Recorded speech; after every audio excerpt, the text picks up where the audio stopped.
Hi, it's Steve Hargadon, and welcome to day 3 of the 2016 Global Education Conference. It is our 7th annual Global Education Conference. This is really fun, and we have Chip Kimball and Tim Stuart from Singapore American School. Welcome to the two of you. Thank you. It's a pleasure to be here. It's great to be here. Thanks. Really fun to have you visible. Go ahead and turn your mics off for a second again, if you would. Special thanks to our sponsors and supporters this year, VIF International, Google for Education, TES, Iron USA, and many others. Really appreciate the fact that they make this conference possible and they make it freely available. So thanks to them. Now is your opportunity, if you're participating live, to indicate where you are in the world. Look to the left of the map. You're looking for the star icon. You're going to click that twice, then you're going to click on the map. Some of our seasoned participants knew what to do right away. It looks like New Zealand, Guam. Put a note in the chat as well. Mexico. As I went and looked at the moon last night and early this morning, and it did not look that big to me, but has anybody seen a big moon?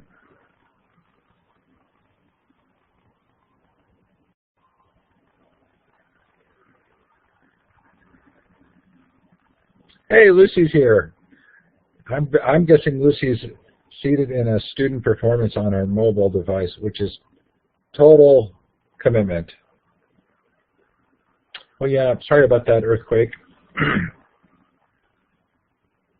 Okay, keep putting those notes in the chat, but we're going to turn the time over to Chip and Tim. Take it away.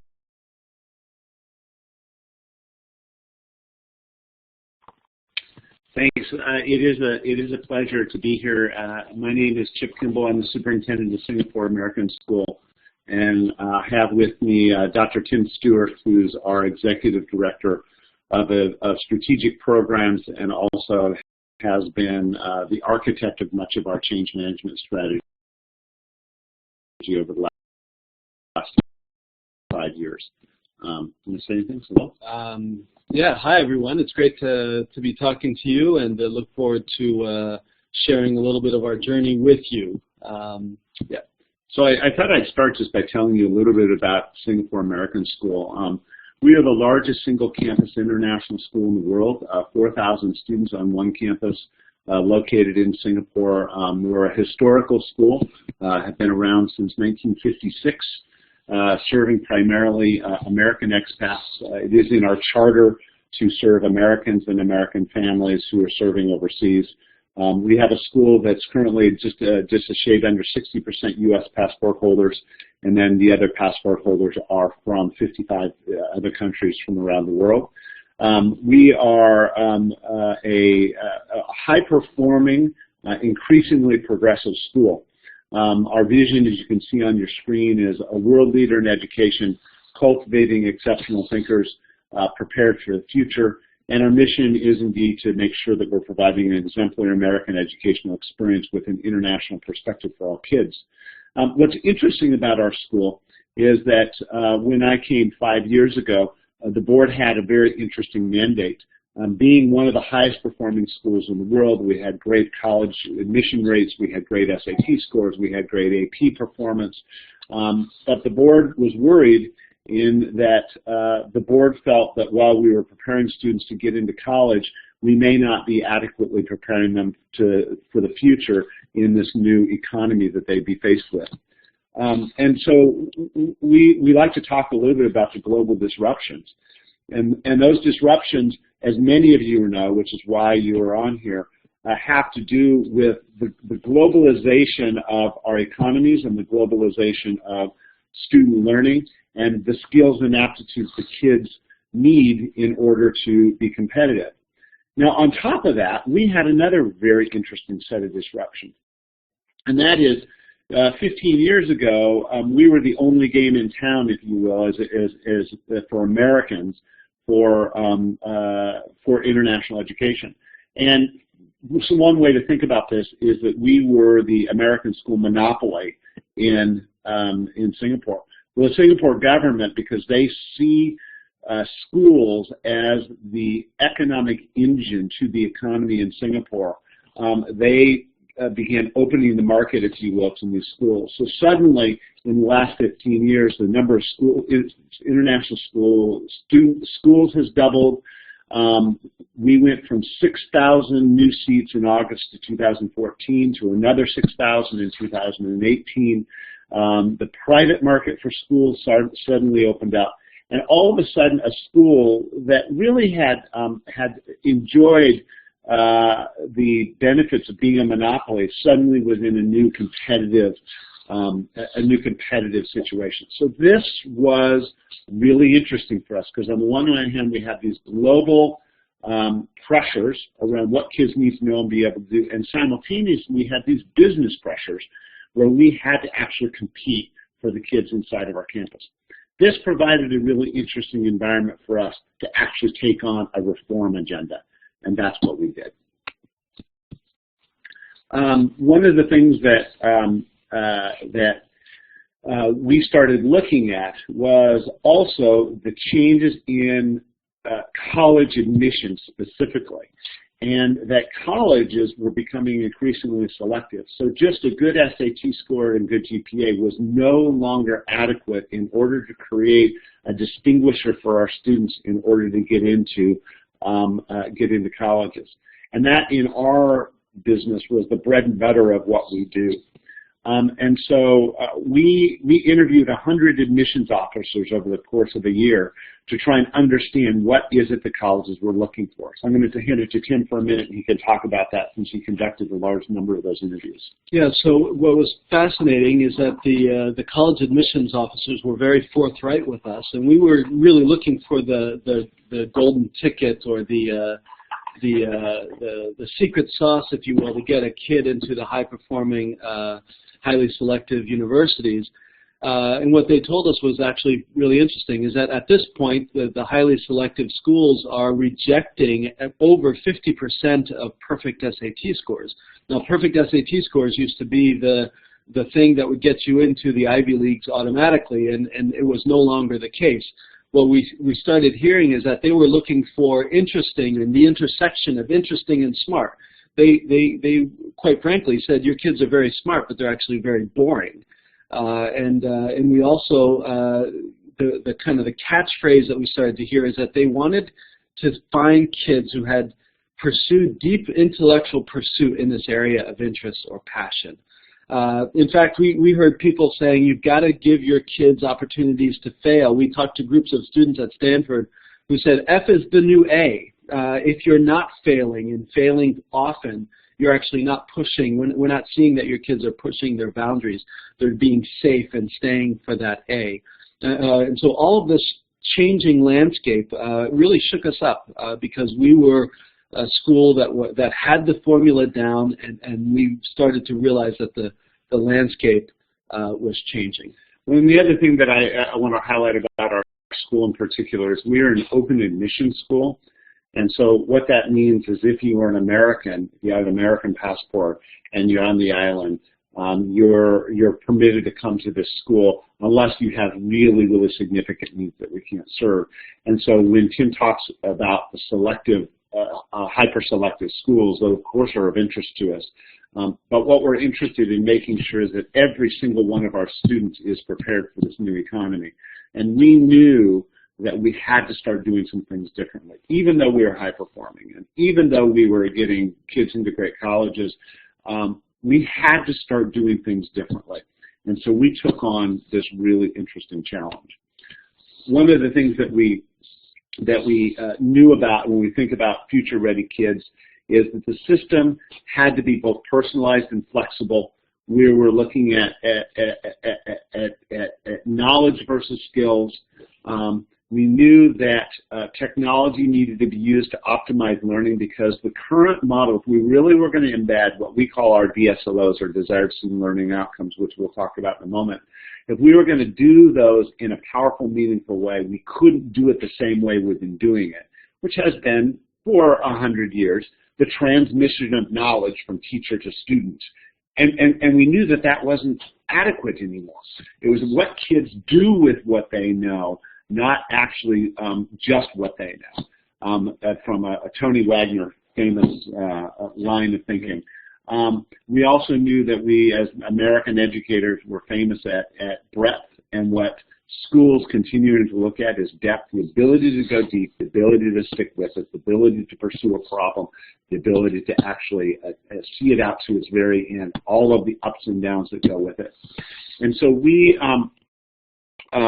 began thinking about our desired student learning outcomes, which again we'll show you on a slide in a minute. But more importantly than anything else that we've learned is that the essence of education for the future is going to be all about moving from teacher agency to student agency. And in more recent terms, it's all about personalized learning. And when we did a kind of an internal audit, so this was basically the research. We were reading this, we were hearing speakers like Ken Robinson and Tony Wagner, and even going back to John Dewey, we would hear this, and yet we did a personal audit of our own programs, and we realized that we were impersonal and not flexible. We focused on knowledge versus skills. We went breadth. We had broad curriculum, not deep curriculum. We had very much teacher agency. So this was kind of that personal where we said, you know what, if this is the school of the future, this is not us, and we need to do something about it. And so the question then that you're faced with is, what do you do? I mean, what do you do? And because what we had is a leadership team and a board and a superintendent that knew this, knew that we needed a shift. And we had a faculty that had the best scores in the world. I mean, we literally had a science teacher who was contacted by the college board and said that our AP biology scores were the best scores in the world. And we were faced with having to tell that teacher, oh, and by the way, what you're doing is not good enough.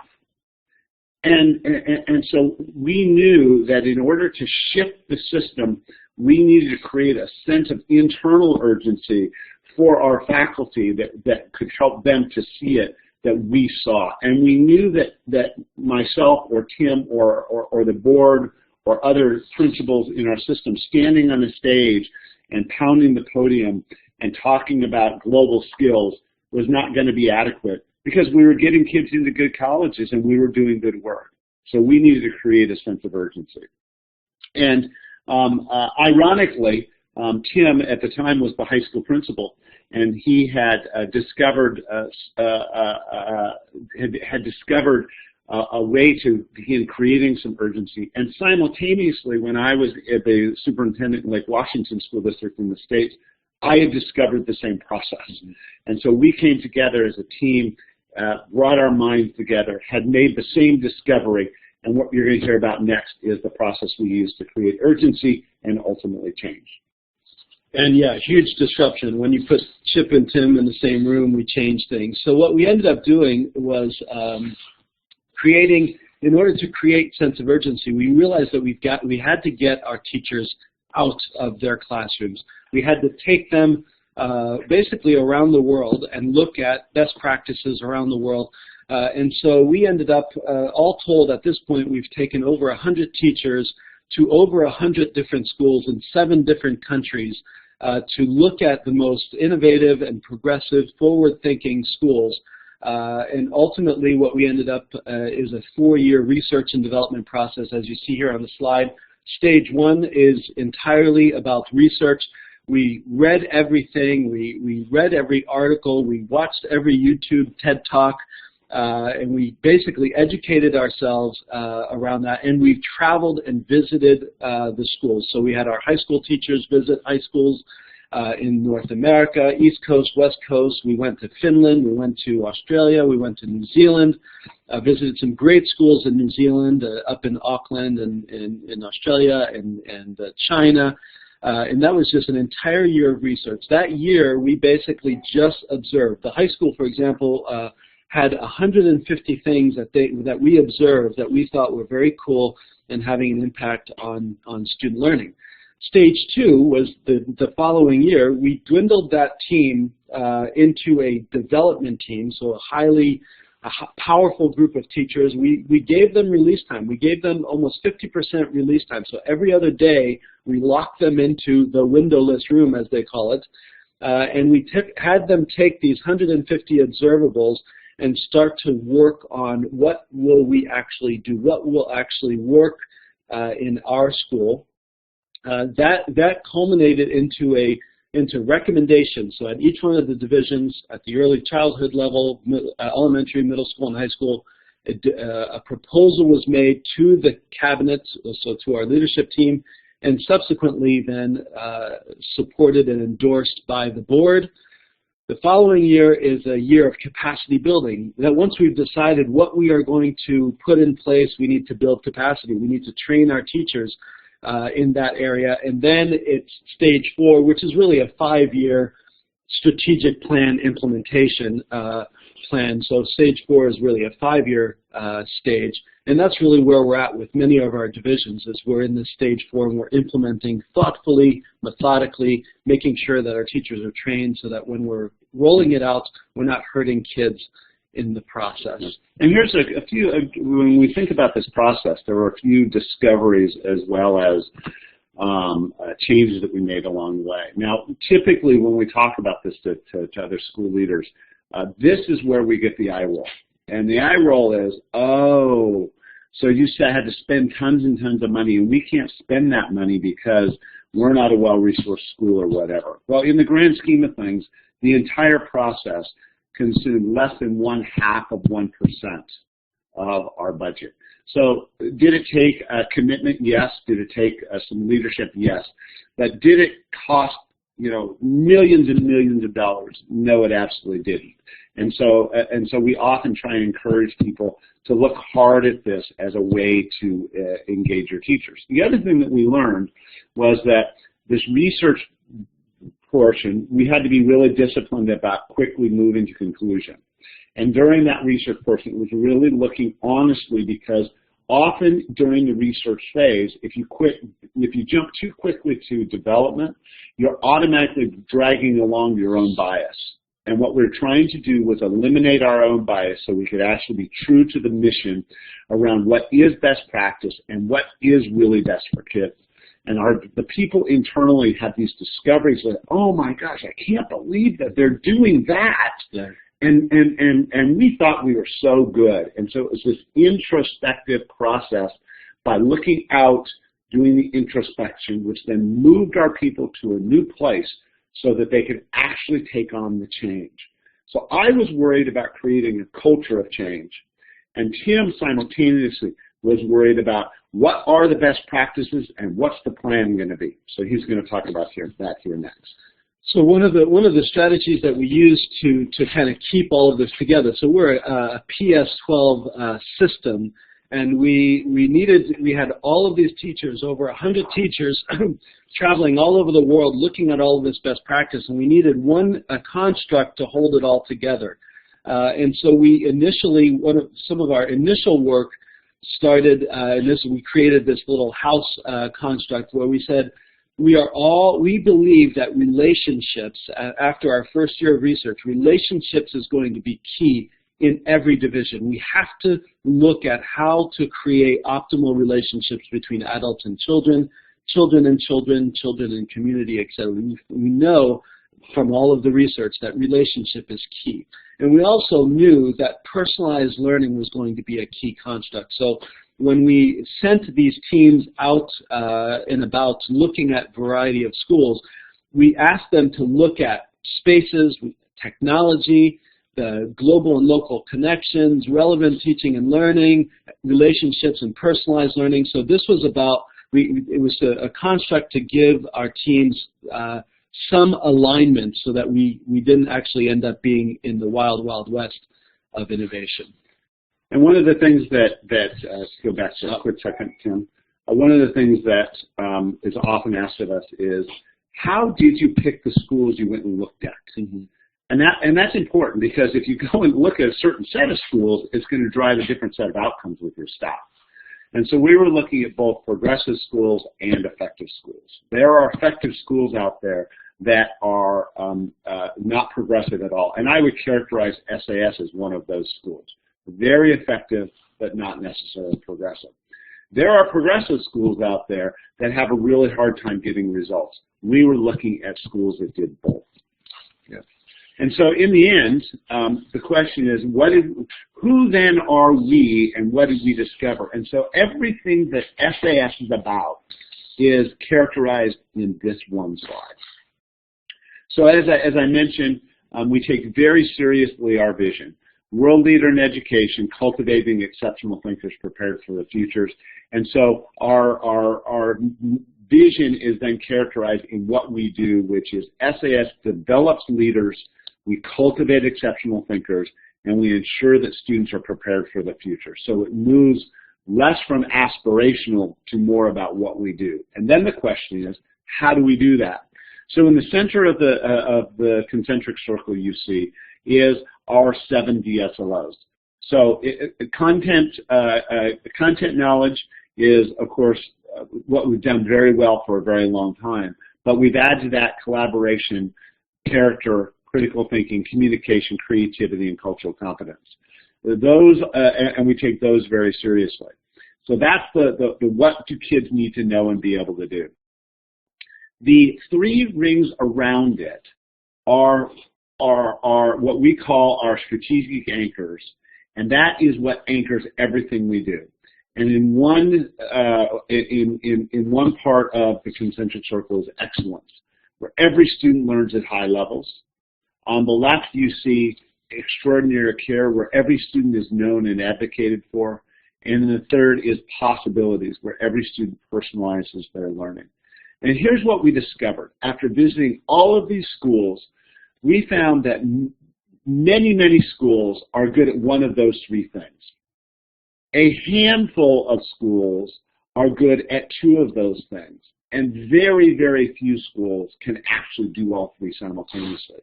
So the sweet spot of SAS is to execute all 3 of those things simultaneously. And it's the cross-section of those things that actually differentiate us and make us an exceptional institution doing exceptional things for kids, so that we can actually fulfill that vision that we had created. Yeah, so the strategic anchors, as you see here, became for us kind of the prism through which we were going to analyze and look at every new initiative.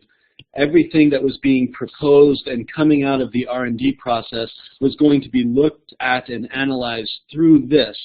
If it was going to produce excellence, whatever it is that we were promoting, high standards, quality, etc., but it wasn't going to offer students possibilities, voice, and choice, we weren't going to do it, right? And if it was not going to be relational, but it was going to be offer possibilities and be innovative and forward-thinking, but not relational, then we weren't going to do it. Or if we weren't going to be able to measure outcomes, standards, then we weren't going to do it. And so this became our prism through which we made a lot of decisions throughout this process.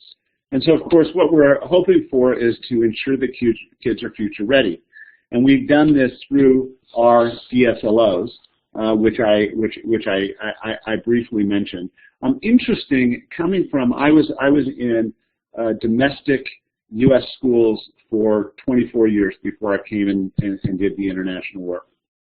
And one of the reasons why I came internationally was because I believed that many U.S. educators, many prominent U.S. educators, myself included, were standing on stages talking to thousands of people about making sure the kids were globally ready. And we didn't have any idea what we were talking about because we had never lived or worked globally. And often what is talked about is kids need more math and science, they need more math and science, they need more math and science, which there's no question that we need to make sure kids have adequate math and science skills. But in actuality, what I've discovered is cultural competence is probably the single greatest undervalued skill in United States education, and is probably the single greatest skill that kids will need in order to compete in a global world whether you're in the United States or whether you're not. And so if you notice that is one of the parts of our DSLOs that I just want to highlight as being a discovery of mine as a leader that is really, really important. So now we're going to get into a little bit more about what we saw and how that translated for us.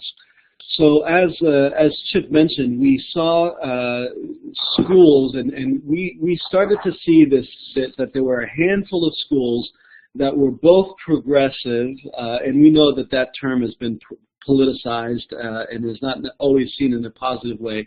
But what we mean by that is progressive meaning innovative, forward-thinking, future-ready, and effective, meaning that it is actually achieving high levels of learning and measurable high levels of learning for kids, and that there were some common traits that emerged as we looked at these schools, and there weren't very many out there out of the 100 that we saw that actually were, in our minds, both progressive and effective, but there were common traits that we started to see amongst them, and so we're going to share those with you.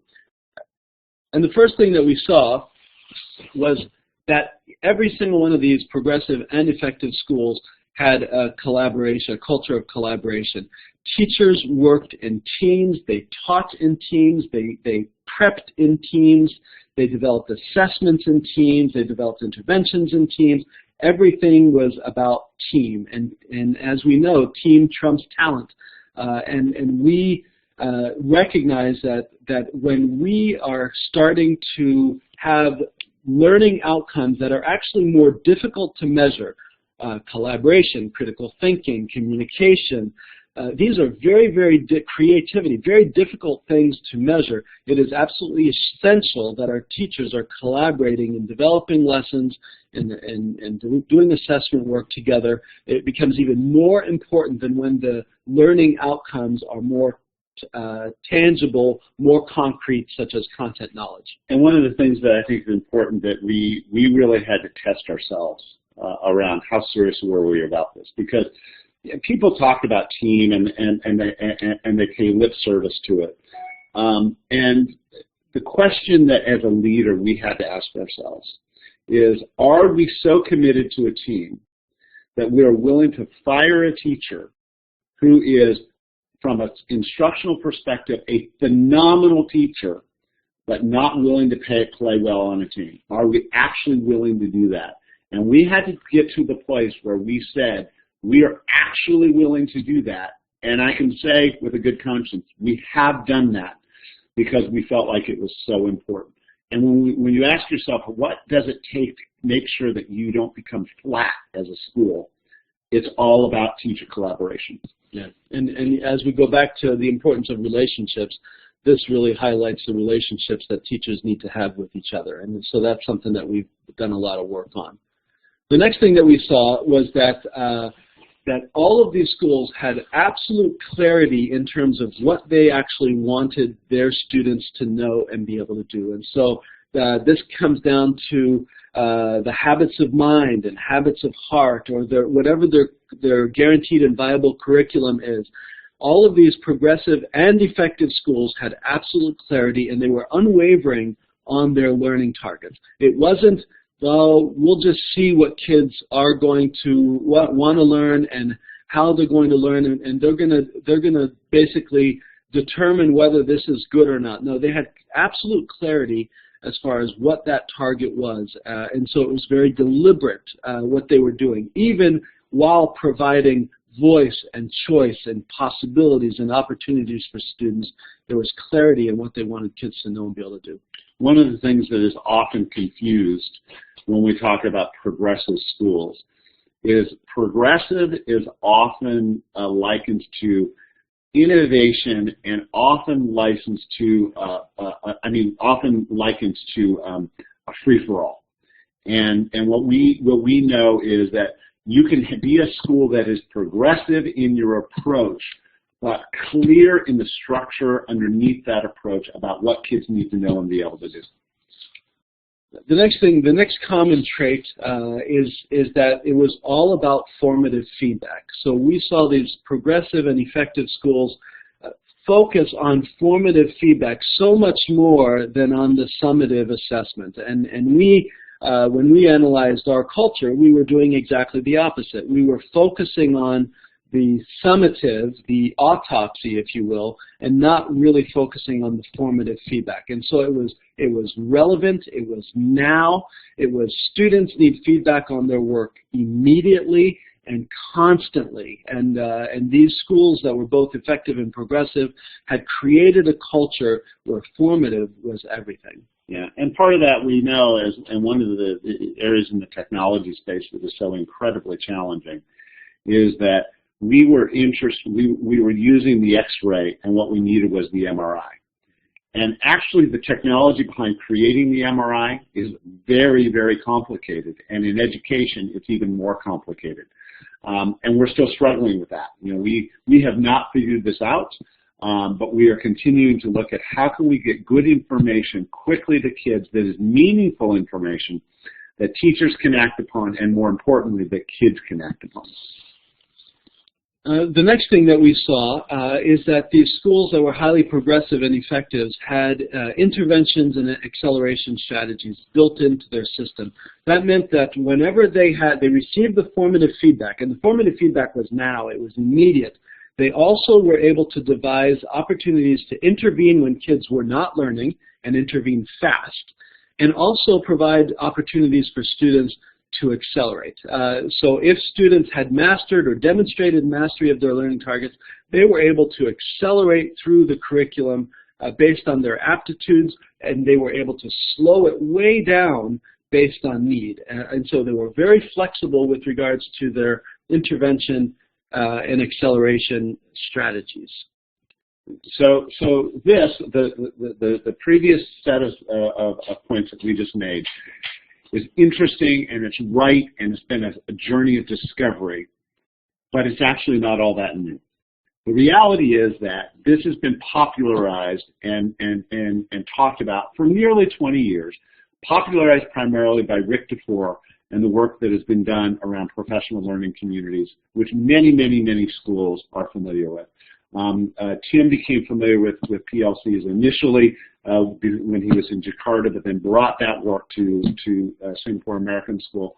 I was very familiar with it in Lake Washington, brought it to Singapore American School. And those 5 points. And here's the thing that really we are discovering, and that's discovering, not have discovered, what is going to be the distinction between what is happening now versus what's going to be happening in the future as it relates to making sure the kids are ready. And that is all about student agency.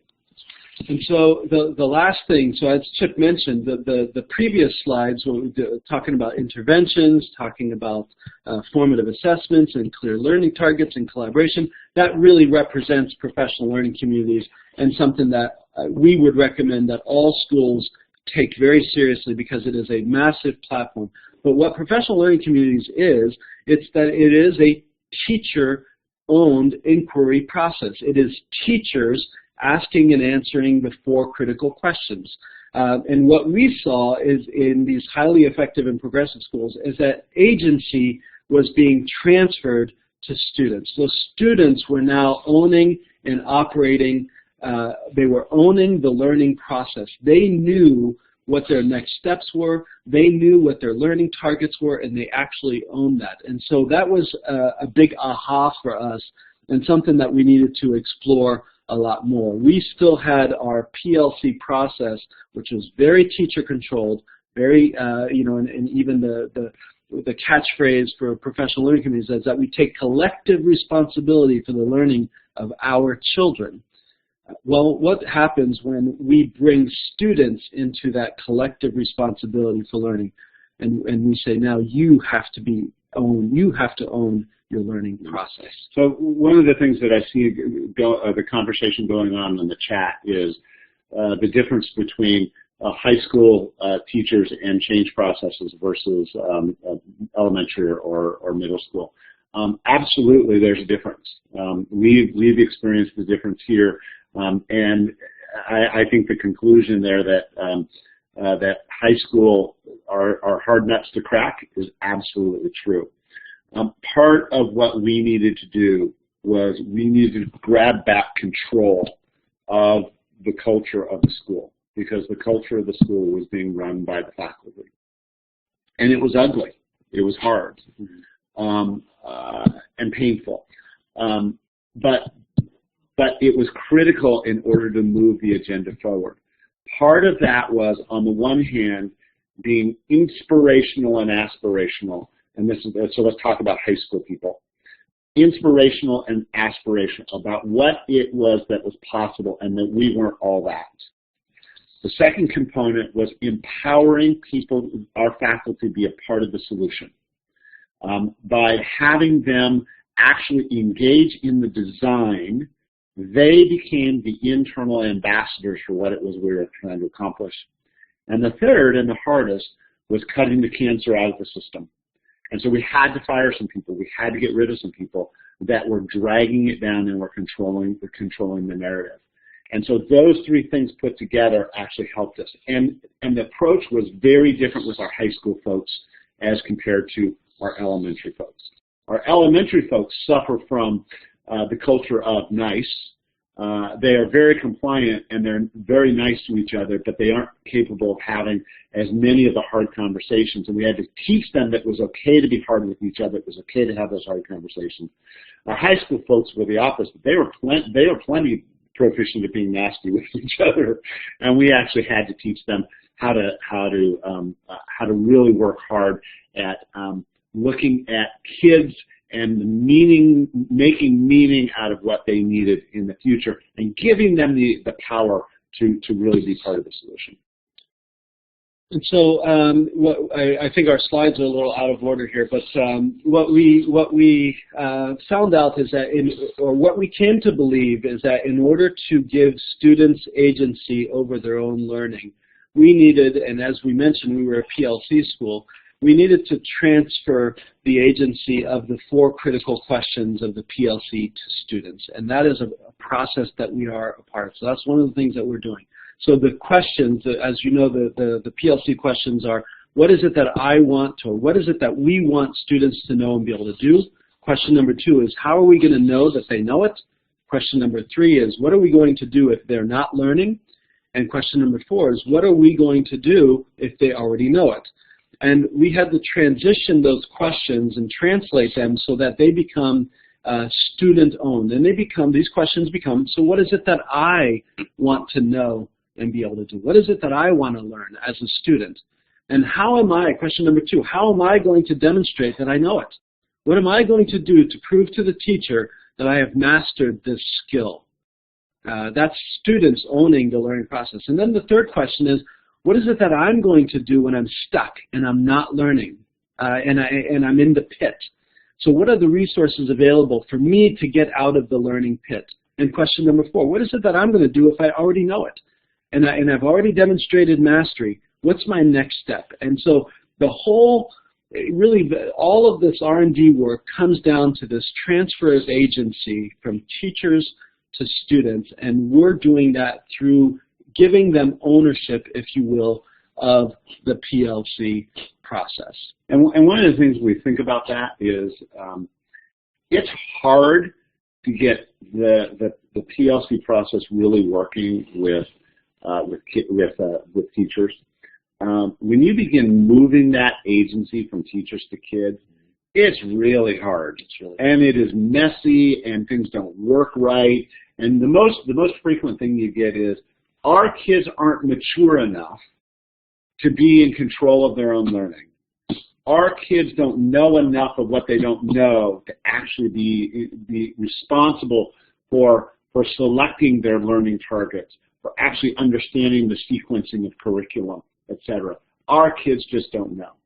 And what's remarkable is when it's well designed and when you have a culture around it, kids want to learn the right stuff to get to an outcome, and they actually can figure out that pathway when guided thoughtfully by professionals. And when you can see it happen, it's magical, but it's hard. It's very hard.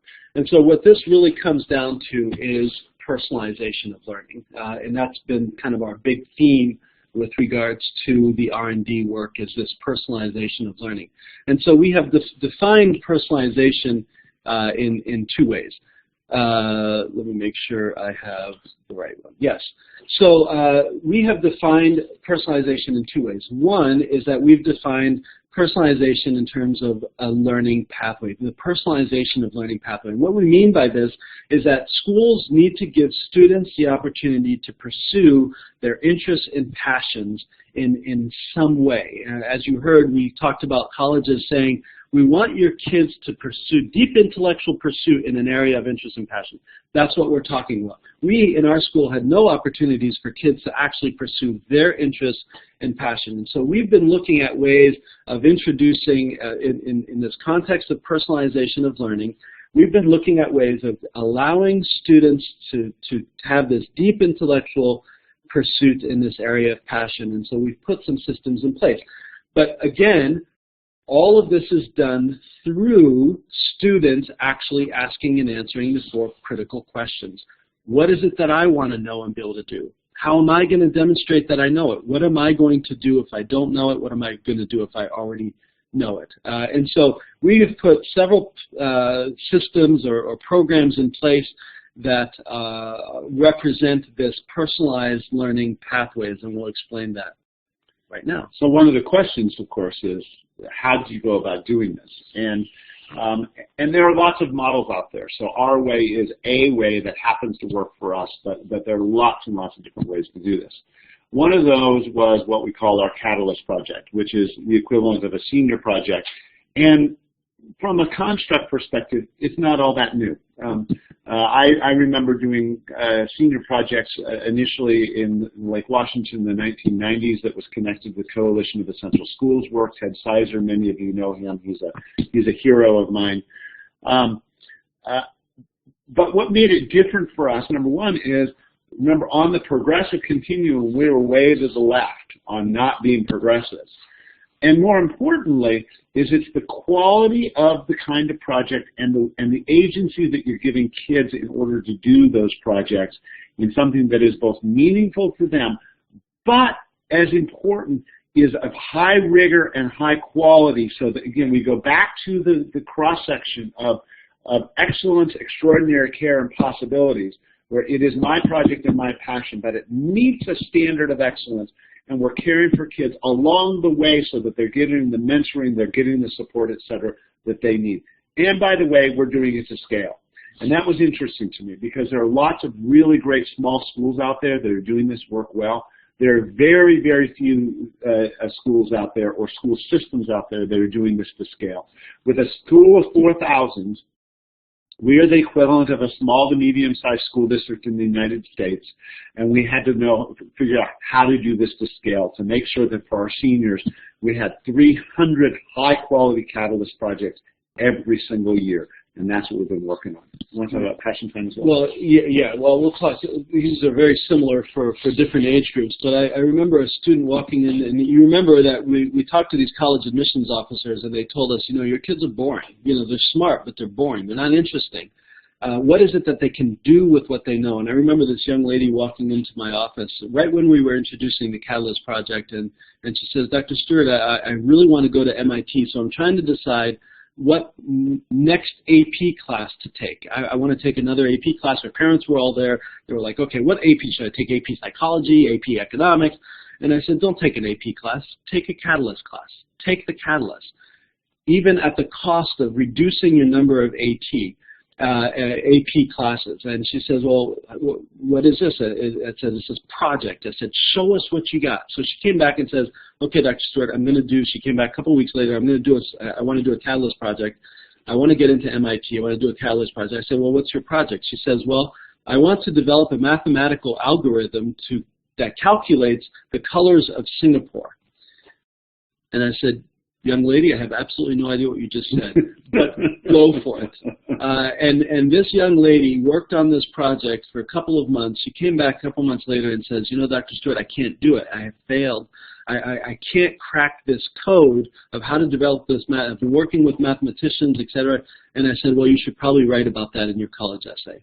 Well, you think MIT was interested in picking her up? Absolutely. Why? Because all of a sudden she was able to push that envelope, that intellectual envelope, unlike in any way that she had ever been able to do. And that's when all of a sudden her true academic and intellectual capacity was able to be revealed through her failure. And so one of the questions that Lucy posed was, how has this worked with our non-super motivated kids? And so the answer to the question is pretty easy. How do you motivate non-motivated kids? Mm-hmm. You help guide them through finding something that they're passionate about. Every kid is passionate about something. And so, okay, they're passionate about gaming. Their parents think it's a waste of their time. We think it's a waste of their time. But can you think about a way to do something that is meaningful and intellectually rigorous related to gaming? I guarantee you a gamer is going to figure out a project that is really interesting and compelling and rigorous and a place where they can both learn and fail inside of the context system. So that's how you do it for motivated kids. So this is actually the solution for non-motivated kids. Absolutely. This is what gives kids finally an opportunity to do something that they are truly interested in. And talking about gaming, so now we're moving into a different type of personalized learning, and what we're calling personalized learning progressions. And so personalized learning progression, if you look here on this little graph, I know it's a little rudimentary, but it's basically showing that the standards do not change. This is the curriculum. So standard mastery, we're talking about the curriculum. We're talking about the Common Core. We're talking about your AP curriculum. We're talking about something that is unmovable. What changes is the pace at which students progress down that continuum. So what we used to call scope and sequence, we're now calling learning progressions, and how fast and how slow students go and demonstrate mastery of those clearly articulated standards is really entirely up to the student. So the student has agency over the pace of the learning, or maybe even the sequence of learning, but they don't have agency over what it is that they need to demonstrate mastery of. That is established by the curriculum, by the state, or by whatever system you have. And we've seen some amazing examples of this, and obviously with the use of technology, et cetera, that facilitates. You know, we say that differentiation at 3 levels is the work of a master teacher. Teachers can differentiate for your fast kids, your medium kids, and your slow kids. What we're talking about is creating a classroom environment where the teacher is differentiating at 22 levels or 35 levels based on how many students they have in their classroom. Is that possible? No, it's not possible. We can't have a teacher teaching at 35 different levels if that's the number of students you have in your class, or 22. What needs to happen is that the teacher needs to take on a different role in the situation, become the meddler in the middle, I call it, or the guide on the side, become the facilitator of learning, but the ownership, the agency, has got to be with the student. The student has to own their learning because they are the only person that can say, this is what my next learning target is. I know what it is. I can clearly articulate it. I know how, and I'm going to use all of the resources available to me to learn this, and then I'm going to demonstrate mastery of it before I can move on to the next unit. So it's a highly personalized progression, and as we look at the school of the future, we see that that's how schools are going to be created, and that this is how we are moving our SAS. This model is what we're moving SAS to. You look at the gaming industry, Chip mentioned gaming, they've done this already. I have twins, and so my twins would sit next to each other and they would play video games. My daughter was always a few stages in front of my son, but it was the same stage, and she had to demonstrate mastery at the same level. But when she hit that next level, she was able to move on to the next level. She didn't have to wait for her twin brother to catch up. The gaming industry knows how to keep that unmotivated student motivated because it's just giving them that exactly that right next step that's going to keep them challenged, keep them engaged, so that they are progressing through that continuum, or stages as the case may be with gaming. And schools just haven't figured that out yet. But schools are going to be more, and I'm not talking about creating a virtual school, that may be also as we are experiencing here, maybe a part of the future. But we're talking about a highly personalized learning process and progression for students. So as our time is dwindling, I wanted to give you a couple of examples of how we've done this. So we adopted as part of this R&D process. So remember, this was a P12 process. And so we wanted to talk about the bookends of our reform. So an example at the earliest learning, and also an example at our high school with some of our older students. So one of the things we adopted was a Reggio Emilia approach to our early learning, which is inquiry-based. Reggio Emilia was popularized as a small town in Italy, which is where this methodology for early learning started, and it's essentially a very inquiry-based oriented approach to learning. Now, keep in mind we're in Asia, okay?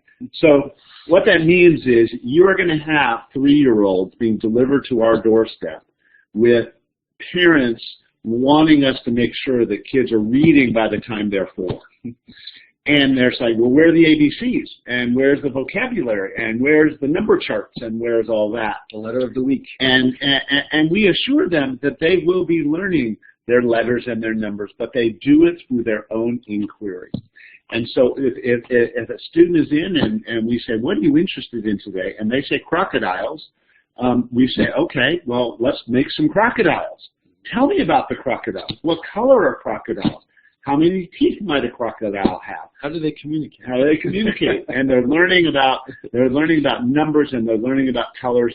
And what we find, again, the standards don't change, is that by the time they've worked through that process, they are hitting their standards. But they're doing entirely through this interesting, motivated, play-based, inquiry-based environment. And the teachers have to be pretty self-disciplined, because often when we think about inquiry, it is not, again, teacher-designed inquiry. It is student-designed inquiry. And there's a fine line, because if you walk into many lower school classrooms, they will think that they are doing inquiry. And in reality, what they are doing is they're doing a teacher-designed creative project, but it's actually not student-driven inquiry. It's teacher manipulated. It's teacher manipulated, yes.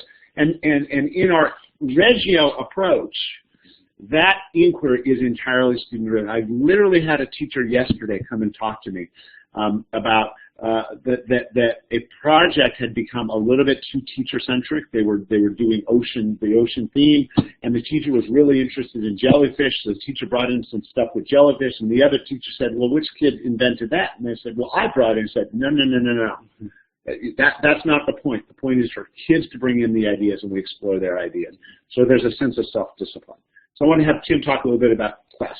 So as Chip talked about the Reggio Emilia for our 3-year-olds, what we started was created the Quest program, which is at the other end of the continuum, where students, high school seniors in fact, we have basically deconstructed school altogether. And students now at the high school level, the senior level, have this program where they are able to ask and answer the 4 critical questions of the PLC entirely for themselves. So what is it that I want to know and be able to do? How am I going to know that how am I going to demonstrate that I know it? What am I going to do when I don't know it? And so we've taken away all of our classes. We've taken away the teacher-student type of relationship.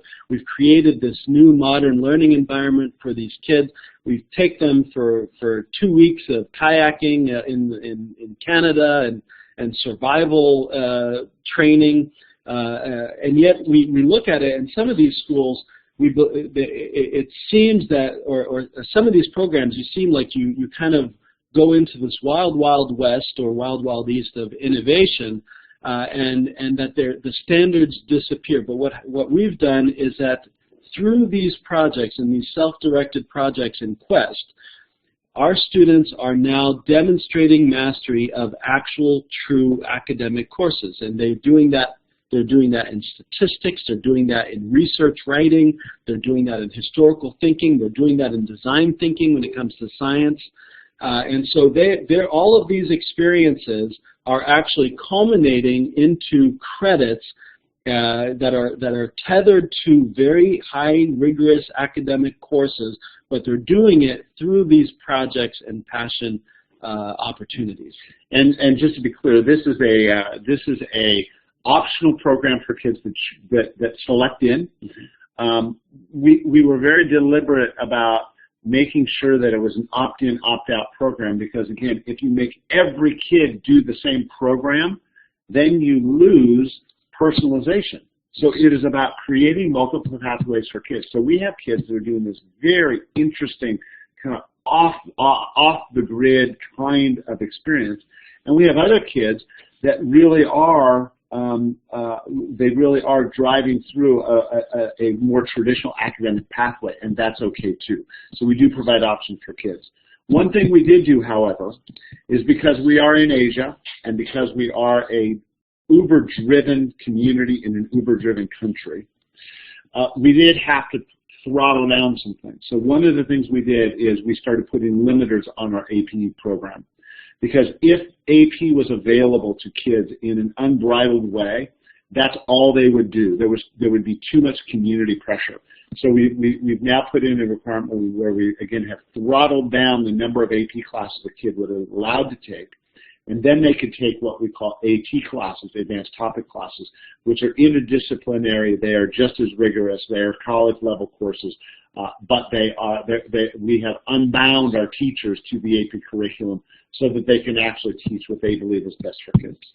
And so here's the slide of actually how this wraps up and into our academic standards. The Quest program really culminates and actually is seen on the transcripts as if it is a full academic courses, and yet it is completely owned and operated by students.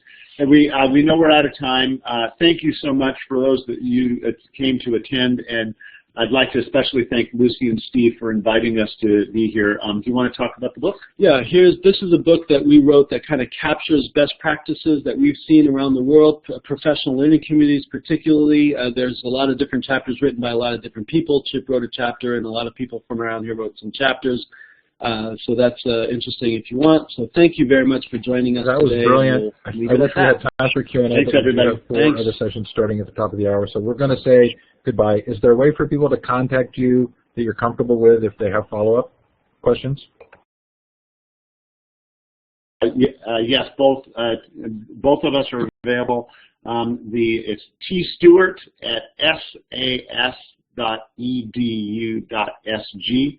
That's tstewart@sas.edu.sg, and mine is Chip Kimball, all one word, chipkimball@sas.edu.sg, and Tim is typing those into the chat function right now, and we'd be happy to take questions. One other quick note is we have produced a documentary on this process, and we're offering free screenings for people that would like to see it.